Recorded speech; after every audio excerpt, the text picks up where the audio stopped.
So we have just had some great news in from GoPro on a replacement for the Hero 13. It's been a long time coming. We were worried because normally the release window for GoPro cameras is around September, October. And when we didn't hear anything, we didn't get a Hero 14, people were quite worried about GoPro. But lo and behold, what they've promised to deliver a couple of years back, they finally announced now.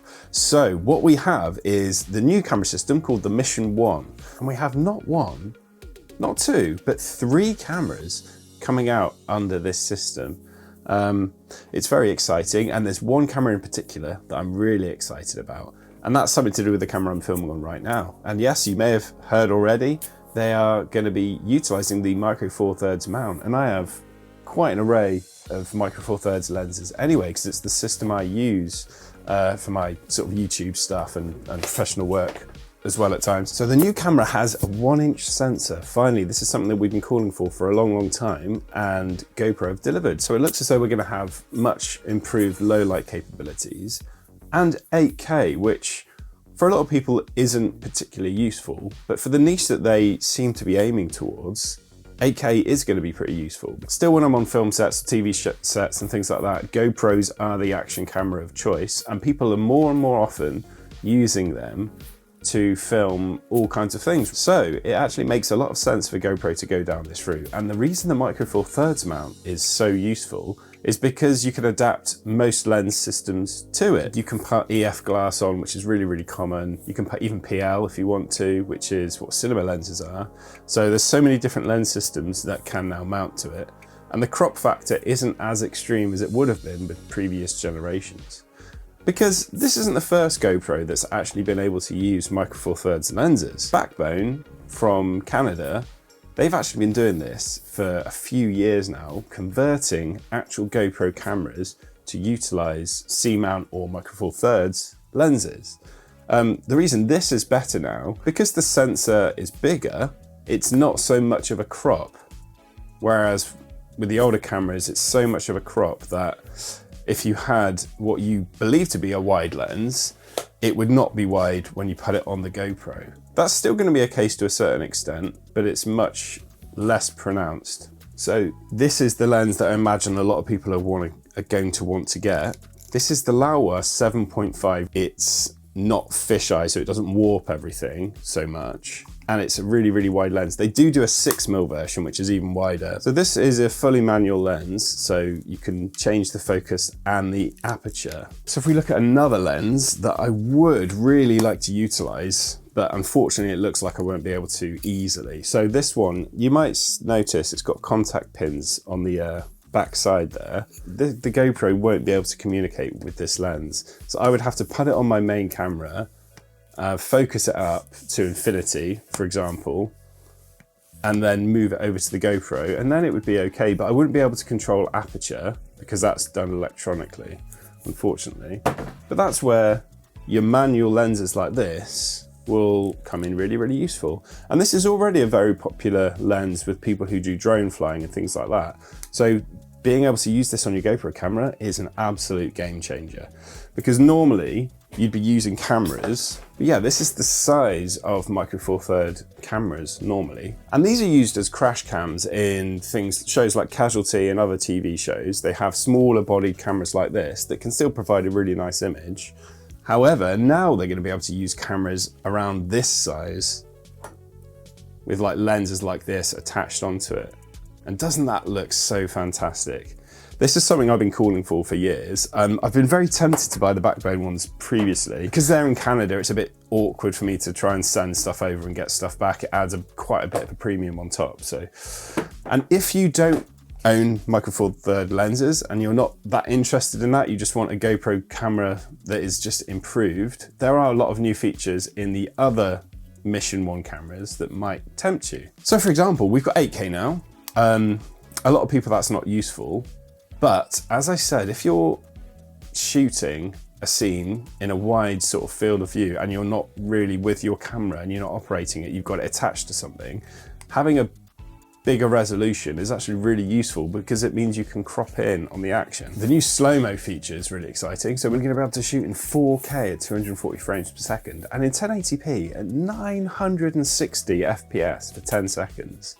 And it's real frames. So this really puts the competition to bed if this performs as I hope it does. Yeah, there's something for everyone here, I would imagine. So it's the new GP3 processor, which allows us to have the 4K 240 now, which is amazing. 960, there's going to be niche times when you'll want to pull this out, and being able to do that with nice lenses, all kinds of zoom lenses, wide, narrow, whatever you need. Brilliant, absolutely fantastic. It also is going to have the stabilization. So how well this stabilization works with your sort of manual lenses remains to be seen. There's also this talk about this new AI neural processor, and it just helps the user. If you don't have time to be messing with all the settings and stuff like that, it's going to be exposing, if it detects a face, for example, it's going to be exposing the face a bit better. This is stuff we've seen in Insta360 cameras already. So it's good that GoPro are catching up in this regard because it's pretty useful. I'm pretty sure the new chip is 5nm, and all this means is that it's going to be more efficient. So it's going to be able to perform these more difficult tasks without generating as much heat and without using as much battery. Hence why the battery life has been reported to be much improved over previous generations. And yes, they do have a new battery. They've got an Enduro 2, which is a bit frustrating because I've just bought a load of these for the GoPro 13. But apparently the new batteries work in the GoPro 13 camera. And I've also found out from GoPro themselves that these batteries will sort of work with the new camera, but you'll have to, there's a chance that some features won't be as reliable with the older batteries.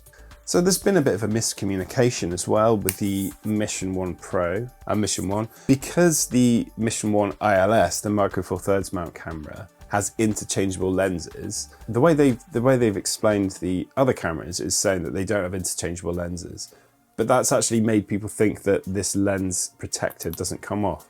That's the lens on the GoPro 13. It's that bit underneath there.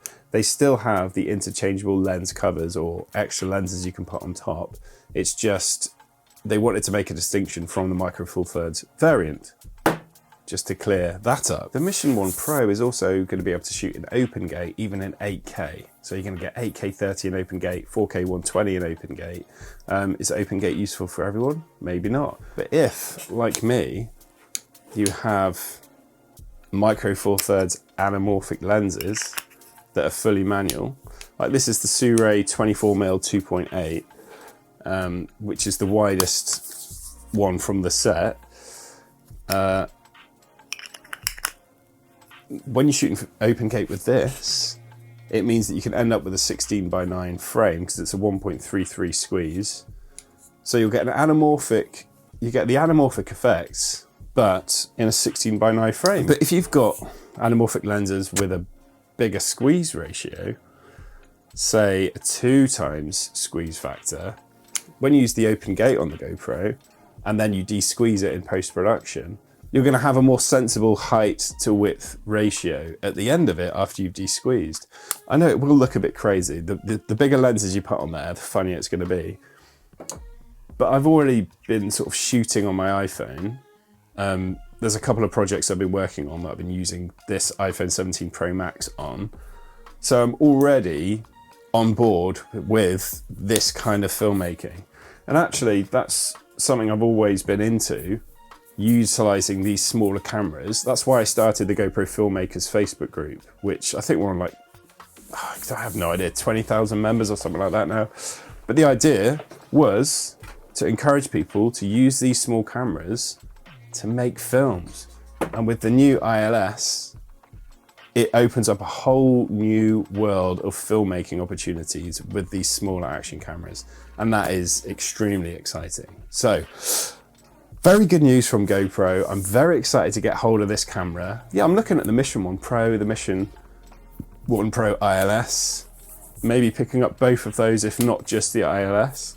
There's a bit of a wait, so pre-orders are coming soon. You can sign up to find out more on the GoPro website, which I recommend you do. And they're going to be available to pre-order from May the 21st, and then they should be available to pick up on May the 28th. But the ILS version, the Micro Four Thirds mount version, is going to be coming later on, unfortunately. But yeah, so as someone who is a big fan of GoPro, a couple of months back, back last year, when you're hearing about all the layoffs and everything going on with GoPro, it's easy to think they were going under, this is it, GoPro is going to be over. We're going to be stuck with just DJI and Insta360. And I know that sounds harsh, but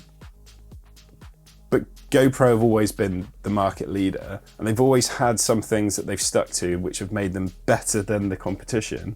And at the moment, the main thing is the mounting system. So they've got the best mounting system by far because it utilizes the strong, reliable finger mount as well as the best quick release. Their quick release is definitely better than the competition. And also the screw mount in the bottom. Best system so far. A lot of people agree that the color science is better than the competition. And when you really look at the footage, it tends to just look better than the competition as well for a certain amount of things. But then where they're losing out to the competition is fun features. I think Insta360 cameras, they're much better designed for people that just want to rock up and let the camera do all the work. They're very intelligent cameras, and the app is really, really good for Insta360. And obviously they've been leading the way on 360 cameras. So Insta360 are really, really good at that sort of stuff. But then the footage at the end, it doesn't quite look as good for professional work, but it's really good for like a fun vlogging sort of camera. The colors pop. It's a really good system, and the app is just the best. DJI, a lot of people really prefer the look of DJI cameras, and if you've got other DJI cameras as well and you want to match up to your drones and things like that, having the D-Log on there makes it good to do, and they are unbelievably reliable. DJI cameras just do not overheat. Also, they were kind of leading the way in low light a bit, but then Insta360 came in, and then they had this sort of super low light mode, which was, I didn't even understand how it worked. It just worked. It was fantastic. So now, yeah, GoPro coming in, 1-inch sensor in a GoPro action camera, auto detect modes with AI sort of something or other. I don't know if it's just the buzzword they're using for AI or what.